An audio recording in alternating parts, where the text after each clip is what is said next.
টাকা থোক বরাদ্দ হিসাবে রাখা হয়েছে বলে জানা যায়।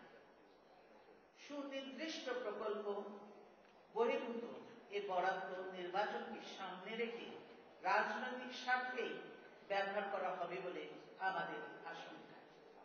জনগণের করের অর্থ এভাবে নয়ছয় করার অধিকার কারণ নেই। প্রিয় সুধী ও সাংবাদিক ভাই ও বোনেরা, সম্প্রতি ভারতের সাহারা গ্রুপের সঙ্গে ঢাকা শহরের আশেপাশে আবাসন প্রকল্পের জন্য রাজধানী উন্নয়ন কর্তৃপক্ষের একটি সমঝোতা স্মারক স্বাক্ষরিত হয়েছে। শুধুমাত্র একটি বিদেশি প্রতিষ্ঠানকে বিনা টেন্ডারে ও বিনা প্রতিযোগিতায় কোন শর্তে এই প্রকল্পের জন্য নির্বাচিত করা হলো তা সম্পূর্ণ অস্বচ্ছ। ইতিমধ্যে টিআইবি এর পক্ষ থেকে এই অস্বচ্ছতা নিয়ে প্রশ্ন তোলা হয়েছে। বাংলাদেশি আবাসন কোম্পানিগুলোর স্বার্থ এই চুক্তি করার সময় সম্পূর্ণ অগ্রাহ্য করা হয়েছে। সরকারি ক্রয় নীতিকে পাশ কাটিয়ে এই চুক্তি বাস্তবায়িত হলে মহা দুর্নীতির সুযোগ সৃষ্টি হবে। প্রধানমন্ত্রীর ঘনিষ্ঠ এক আত্মীয়কে আর্থিক আনুকূল্য পাইয়ে দিতে সাহারার সাথে এই চুক্তি করা হয়েছে। সংবাদপত্রে প্রকাশিত রিপোর্ট থেকে জানা গেছে শেখ ফজলে ফহিমকে পরিচালক নিয়োগ করে সাহারা মাতৃভূমি উন্নয়ন কর্পোরেশন লিমিটেড নামে সাহারা বাংলাদেশ সাবসিডিয়ারি কোম্পানি প্রতিষ্ঠা করা হয়েছে। প্রিয় সুধী, সরকারের এসব দুর্নীতি প্রসঙ্গে বিশিষ্ট সমাজচিন্তক জনাব বদরুদ্দিন নহর একটি পত্রিকাকে তার মন্তব্য জানাতে গিয়ে বলেছেন, দুর্নীতির রাহুগাসে বন্দী হয়ে পড়েছে বাংলাদেশ। রাষ্ট্রপ্রধান থেকে শুরু করে সরকারের তৃণমূল সর্বত্রই দুর্নীতির ব্যাপক বিস্তার ঘটেছে। দুর্নীতির কারণে দেশের উন্নয়ন ও অগ্রগতি স্থবির হয়ে পড়েছে। টাকা সংস্থাগুলো সরকারের ক্রমবর্ধমান দুর্নীতিতে উদ্বেগ প্রকাশ করছে। দুর্নীতিবাজ ও অপরাধীদের শাস্তি দেওয়ার পরিবর্তে রাষ্ট্র তাদের পৃষ্ঠপোষকতা করে আসছে। এতে ক্রমান্বয়ে দুর্নীতি ও অপরাধের মাত্রা আরো ব্যাপক হচ্ছে। বাংলাদেশের রাষ্ট্রীয় দুর্নীতির বিষয়টি এখন আর বিদেশিদের মুখে সীমাবদ্ধ নেই। খোদ অর্থমন্ত্রীও বাংলাদেশের অগ্রগতি, উন্নতি ও সুশাসনের পথে প্রধান অন্তরায় হিসেবে দুর্নীতিকে চিহ্নিত করেছেন। দুর্নীতি ও দুর্বৃত্তায়নের মাধ্যমে রাষ্ট্রীয় কোষাগারের অর্থ এভাবে ক্ষমতাসীনদের পৃষ্ঠপোষকতায় তাদের গোত্রভুক্ত ব্যক্তিবর্গের মধ্যে ভাগ বাটোয়ারা করে নেওয়ার প্রক্রিয়াটি হল ক্রনিক ক্যাপিটালিজমের মূল বৈশিষ্ট্য। প্রিয় সুধী, 1991 সাল থেকে বাংলাদেশের সামষ্টিক অর্থনৈতিক ব্যবস্থাপনায় যে শৃঙ্খলা ও গতিশীলতা অর্জিত হয়েছিল, বাংলাদেশ যেভাবে সম্মানজনক অর্থনৈতিক প্রবৃদ্ধির নজির সৃষ্টি করেছিল, সে সব আজ সরকারের অব্যবস্থাপনা, আনাড়িপনা, অযোগ্যতা, পাহাড় প্রমাণ দুর্নীতি, লুটপাট ও অপশাসনের ফলে সম্পূর্ণ ভেস্তে যেতে বসেছে। 1975-এর পূর্বে বহির্বিশ্বে বাংলাদেশের পরিচিতি হয়েছিল বটমলেস বাস্কেট হিসাবে। আর আমাদের সময় দেশটি পরিচিত হয়েছে ইমার্জিং টাইগার হিসাবে। গোল্ডম্যান স্যাক্স বাংলাদেশকে উন্নয়ন সম্ভাবনায় নেক্সট লেভেলের অন্তর্ভুক্ত করেছিল। যে উজ্জ্বল ভাবমূর্তি আমাদের সময় সৃষ্টি হয়েছিল তা আজ কেবলমাত্র ধূলিসাৎ হতে বসেছে। তাই নয়, ভবিষ্যতে যে কোনো সরকারের পক্ষে স্বাভাবিকভাবে সরকার পরিচালনা দুঃসাধ্য ও দুর্হ করে রেখে যাচ্ছে তারা রাষ্ট্রের সকল ইনস্টিটিউশন ধ্বংস করে দিচ্ছে। প্রিয় সাংবাদিক ভাই ও বোন, আমি এখন খুব দুঃখজনক একটি বিষয়ের দিকে আপনাদের দৃষ্টি আকর্ষণ করব। আপনারা জানেন, ক্ষুদ্র ঋণের প্রবর্তক গ্রামীণ ব্যাংক ও ডক্টর মোহাম্মদ ইউনূস নোবেল পুরস্কার অর্জনের মাধ্যমে জাতির মুখ উজ্জ্বল হয়েছে। কিন্তু ভাগ্যের নির্মম পরিহাস, ব্যক্তি ঈর্ষা ও হিংসার বশবর্তী হয়ে সরকার গ্রামীণ ব্যাংক ও এর সহযোগী প্রতিষ্ঠানগুলো ধ্বংসের খেলায় মেতেছে। সকলেই জানে, দারিদ্র্যমোচন ও নারীর ক্ষমতায়নে ক্ষুদ্র ঋণ গুরুত্বপূর্ণ ভূমিকা রেখে চলেছে। গ্রামীণ ব্যাংকের সঙ্গে 85 লক্ষ পরিবার জড়িত। এই 85 লাখ দরিদ্র সদস্যের 90% নারী। তারাই এই ব্যাংকের 97% মালিক। গ্রামীণ ব্যাংককে নিয়ন্ত্রণ ও দলীয়করণের সরকারি উদ্যোগ 97% দরিদ্র মালিকদের ভাগ্য অনিশ্চিত করে ফেলেছে। আমরা এর নিন্দা জানাবার পাশাপাশি প্রতিশ্রুতি দিচ্ছি যে ভবিষ্যতে সরকারে গেলে গ্রামীণ ব্যাংককে ধ্বংসের হাত থেকে রক্ষা করে যথাযথ মর্যাদায় প্রতিষ্ঠিত করবে। প্রিয় সুধী ও সাংবাদিক ভাই ও বোনেরা, 2011-12 অর্থ বছরের জন্য অর্থমন্ত্রী 1,63,589 কোটি টাকার ব্যয় লক্ষ্যমাত্রা নিরূপণ করে যে বাজেট পেশ করেছিলেন, তাতে মোট ঘাটতির পরিমাণ ধরা হয়েছিল 45,000 কোটি টাকা। ঘাটতির জন্য দেশীয় উৎস থেকে প্রাপ্তি ধরা হয়েছিল 27,208 কোটি টাকা এবং বৈদেশিক সূত্র থেকে 17,996 কোটি টাকা। এপ্রিলের মাঝামাঝি পর্যন্ত ব্যাংক ব্যবস্থা থেকে সরকারি ঋণের পরিমাণ প্রায় 18,000 কোটি টাকা। এর মধ্যে বাণিজ্যিক ব্যাংক থেকে প্রায় 11,000 কোটি টাকা এবং বাংলাদেশ ব্যাংক থেকে প্রায় 7,000 কোটি টাকা ঋণ নেওয়া হয়েছে। অনুমান করা যায় যে বছর শেষে এর পরিমাণ আরো বেশি দাঁড়াবে। ভর্তুকি ব্যয় বাড়ার ফলে 2011-12 অর্থ বছরে অতিমাত্রায় সরকারি ব্যয় বেড়েছে। ভর্তুকির প্রাক্কলন ছিল ভয়ানক ত্রুটিপূর্ণ। এই অর্থ বছরের বাজেট পেশের 3 মাসের মধ্যেই দেখা গেল ভর্তুকি প্রাক্কলন অত্যন্ত অপ্রতুল। 13 সেপ্টেম্বর 2011 সংশোধিত প্রাক্কলনে দেখা গেল মূল বাজেটে প্রাক্কলনের তুলনায় ভর্তুকি ব্যয় 2.75 গুণ। টাকার অঙ্কে এটি দাঁড়ালো 47,385 কোটি টাকা। অথচ প্রাথমিকভাবে এর পরিমাণ ধরা হয়েছিল 17,261 কোটি টাকা। রাষ্ট্রায়ত্ত বাণিজ্যিক ব্যাংকগুলোর নিকট বাংলাদেশ পেট্রোলিয়াম কর্পোরেশনের দায়ের বিপরীতে সরকার 2,700 কোটি টাকা বন্ড ইস্যু করেছে। সব মিলিয়ে বর্তমান অর্থ বছরে সরকারের ভর্তুকি ব্যয় দাঁড়াবে 40,000 কোটি টাকার ওপর। এর মধ্যে বর্তমান সরকারের বাজেট থেকে 29,000 কোটি টাকা দেওয়া হবে এবং অবশিষ্ট 11,000 কোটি টাকা আসন্ন অর্থ বছরের বাজেটের উপর চাপিয়ে দেওয়া হবে। বলগাহীন ভর্তুকি সরকারের অপরিণামদর্শিতা ও দুর্নীতির বহিঃপ্রকাশ। ভর্তুকির জন্য ব্যয়িত অর্থের কত অংশ উৎপাদনের কাজে লেগেছে আর কত অংশ সরকারের পেটুয়া গোষ্ঠীর উদরপূর্তি করেছে, সেটাই আজ জনগণের জিজ্ঞাসা।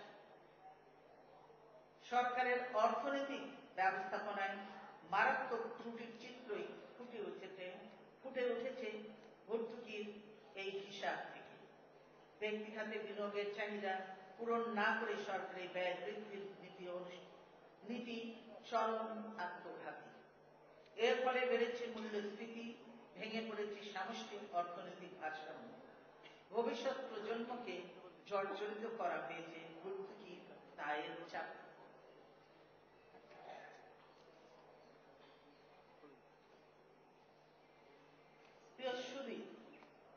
চলতি অর্থ বছরের প্রথম 4.5 মাসে সরকার পুরো বছরের জন্য বাংলাদেশ ব্যাংক থেকে ঋণ নেয়ার যে প্রাক্কলন করেছিল তার 98% নিয়ে ফেলেছে। কেন্দ্রীয় ব্যাংক থেকে এত অল্প সময়ের মধ্যে সরকারের এত বিরাট অঙ্কের ঋণ নেওয়ার ঘটনা নজিরবিহীন।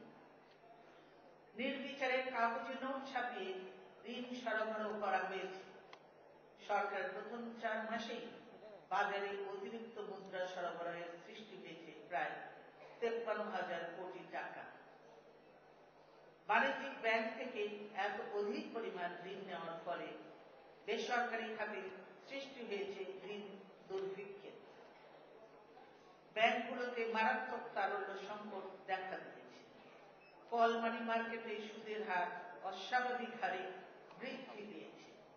তারল্য সংকটের কারণে উদ্ভূত পরিস্থিতিতে ব্যাংকগুলো সরকারকে ঋণ দিতে অনীহা প্রকাশ করছে। রাষ্ট্রীয় ব্যাংকগুলো ঐতিহ্যগতভাবে কল মানি মার্কেটে অর্থ সরবরাহ করত। এখন তারা নিজেরাই কল মানি মার্কেটের শরণাপন্ন হচ্ছে।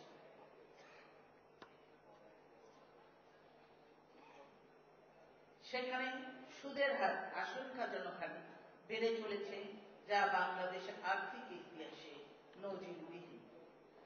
বাংলাদেশ ব্যাংক থেকে প্রাপ্ত তথ্য অনুযায়ী 2012 সালের জানুয়ারি মাসে কল মানির গড় সুদের হার ছিল সর্বোচ্চ 19.66। প্রিয় সুধী, দেশের ঋণ পরিচর্যা ব্যয়, ডেট সার্ভিসিং কস্ট বেড়েই চলেছে। চলতি অর্থ বছরের 10 মাসে জুলাই এপ্রিল যে পরিমাণ ঋণ এসেছে তার প্রায় অর্ধেকই ব্যয় হয়েছে মূল ঋণ পরিশোধে। ইয়ারলি পরিসংখ্যান অনুযায়ী এ সময় মোট বৈদেশিক ঋণ অবমুক্ত হয়েছে $164 কোটি। সর্বশেষ তথ্য অনুযায়ী এর মধ্যে $80 কোটি ব্যয় হয়েছে ঋণ পরিশোধে। শুধু বৈদেশিক ঋণই নয়, অভ্যন্তরীণ ঋণ পরিশোধে ব্যয় যেভাবে বাড়ছে তাতে জাতীয় অর্থনীতি এক ধরনের ডেট ট্র্যাপ বা ঋণের ফাঁদে পড়তে যাচ্ছে। ভবিষ্যতে ঘাটতি মেটানোর জন্য যে ঋণ নেওয়া হবে তার বেশিরভাগই চলে যাবে কেবল সুদ পরিশোধে। বর্তমান অর্থ বছরে প্রতিষ্ঠিত বৈদেশিক ঋণ ও সাহায্যের পরিমাণ ছিল $438 কোটি। এর মধ্যে 24 মে পর্যন্ত অবমুক্ত করা হয়েছে মাত্র $164 কোটি, অর্থাৎ মাত্র 38%। সরকারের আর্থিক অব্যবস্থাপনা, অদক্ষতা ও সরকারের উপর দাতা গোষ্ঠীর আস্থার চির ধরার ফলেই বৈদেশিক ঋণ ও সাহায্য প্রবাহে এই নেতিবাচক প্রভাব পড়েছে। প্রিয় সুধী, সংবাদপত্র সূত্রে জানা গেছে আগামী অর্থ বছরের জন্য সরকার একটি বিশাল ঘাটতি বাজেট উপস্থাপন করতে যাচ্ছে। এরকম বাজেট উপস্থাপিত হচ্ছে এমন এক সময়ে যখন বৈদেশিক ঋণ ও সাহায্য প্রবাহ ক্ষীণ হয়ে আসছে। প্রত্যক্ষ বিদেশি বিনিয়োগ প্রায় শূন্যের কোঠায়। প্রস্তাবিত বাজেটে 50,000 কোটি টাকা ঘাটতি ধরা হবে বলে সংবাদ সূত্রে জানা যায়। বাজেটের আকার হবে 1,90,000 কোটি টাকা। এই বাজেট দলীয় বিবেচনায় প্রণীত হচ্ছে বলে আমাদের ধারণা। নির্বাচনকে সামনে রেখে বাজেট বরাদ্দের পরিমাণ নির্ধারণ করা হচ্ছে।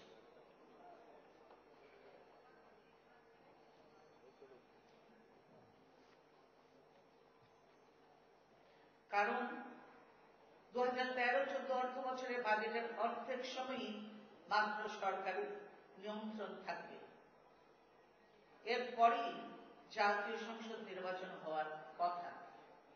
বিশাল অঙ্কের এই ঘাটতি বাজেট অর্থায়নের জন্য অভ্যন্তরীণভাবে 25% পর্যন্ত ঋণ নিতে হবে, প্রধানত ব্যাংকিং সেক্টর থেকে। প্রস্তাবিত বাজেটে 55,000 কোটি টাকার বার্ষিক উন্নয়ন প্রকল্প এডিপি অন্তর্ভুক্ত হবে বলে জানা যায়। এর অর্থ দ্বারায় বার্ষিক উন্নয়ন প্রকল্পের 91%ই ঋণ নিয়ে অর্থায়ন করতে হবে। আসছে বাজেটকে আমাদের প্রয়োজনের তুলনায় উচ্চবিলাসী বলা যাবে না, তবে বাস্তবায়ন যোগ্যতা এবং প্রয়োজনীয় অর্থ যোগানের সক্ষমতার নিরিখে এই বাজেট অর্থহীন ও উচ্চবিলাসী বই কি। 2011-12 উন্নয়ন বাজেটের মাত্র 55% বাস্তবায়ন হয়েছে প্রথম 10 মাসে। অবশিষ্ট 2 মাসে হবে অপচয় আর দুর্নীতি। এবারও আসছে বিপুল অঙ্কের ঘাটতি বাজেট। অর্থ যোগান দেওয়া হবে অপরিণামদর্শী ব্যাংক ঋণের মাধ্যমে। ফলে অর্থনৈতিক ভারসাম্যহীনতা, নৈরাজ্য ও অস্থিরতা অবসান হবে। প্রিয় সুধী, 2012-13 অর্থ বছরের জন্য যে নতুন বাজেট পেশ করা হবে তার সবচেয়ে বড় চ্যালেঞ্জ হল অর্থায়ন। রাজস্ব আদায় বাড়ানো ছাড়া অর্থমন্ত্রীর জন্য আর কোনো বিকল্প আছে বলে মনে হয় না। প্রাপ্ত তথ্যে জানা যায়, নতুন বাজেটের জন্য অর্থমন্ত্রী প্রায় 1,40,000 কোটি টাকা রাজস্ব আদায় করবেন ঘোষণা দিয়েছেন বলে জানা যায়। প্রস্তাবিত বাজেটে রাজস্ব আয়ের মাত্রা অর্জনের জন্য পরবর্তী অর্থ বছরে 25% রাজস্ব আদায় বৃদ্ধি করতে হবে। কিন্তু মন্থর প্রবৃদ্ধি, বিনিয়োগ ও উৎপাদনের স্থবিরতা এবং মূল্যস্ফীতির ফলে 25% রাজস্ব আদায় বৃদ্ধির প্রাক্কলন বাস্তবতা বিবর্জিত। তদুপরি সরকার প্রতিহিংসার বশবর্তী হয়ে যেভাবে রাজনৈতিক প্রতিপক্ষের উপর দমন পীড়ন চালিয়ে যাচ্ছে, তাতে রাজনৈতিক অস্থিরতা আরো বাড়বে। অস্থির রাজনৈতিক পরিস্থিতিতে ব্যবসা বাণিজ্য এবং সামগ্রিক অর্থনীতির ওপর বিরূপ প্রতিক্রিয়া দেখা দেবে। ফলে রাজস্ব সংগ্রহ লক্ষ্যমাত্রা অনুযায়ী বাস্তবায়ন অনিশ্চয়তার মধ্যে পড়বে। প্রিয় সুধী, সরকারের ঘাটতি অর্থায়নের একটি গুরুত্বপূর্ণ উৎস হল সঞ্চয়পত্র বিক্রয়। কিন্তু সরকারের অপরিণামদর্শী নীতির কারণে সঞ্চয়পত্র খাতে ধস নেমেছে। 2011-12 অর্থ বছরের প্রথম 10 মাসে এই খাতে ঋণ বিনিয়োগ হয়েছে মাত্র 380 কোটি টাকা। এ সময়ে 15,260 কোটি টাকা জমা হলেও সঞ্চয়কারীরা উঠিয়ে নিয়েছে 14,827 কোটি টাকা। গত বছরে ঋণ বিক্রয় হয়েছিল 2,505 কোটি টাকা। এই অর্থ বছরে 6,500 কোটি টাকা লক্ষ্যমাত্রা থাকলেও প্রকৃত বিনিয়োগের পরিমাণ মাত্র 380 কোটি টাকা। আর্থিক বছরের শুরুতে সুদের হার কম রাখা এবং উৎসে কর্তনের কারণে সঞ্চয়কারীরা নিরুৎসাহিত হয়েছে। উচ্চ মূল্যস্ফীতির কারণে মধ্যবিত্ত সঞ্চয়কারীরা বরঞ্চ সঞ্চয়পত্র ভাঙিয়ে দৈনন্দিন ব্যয় নির্বাহ করছে।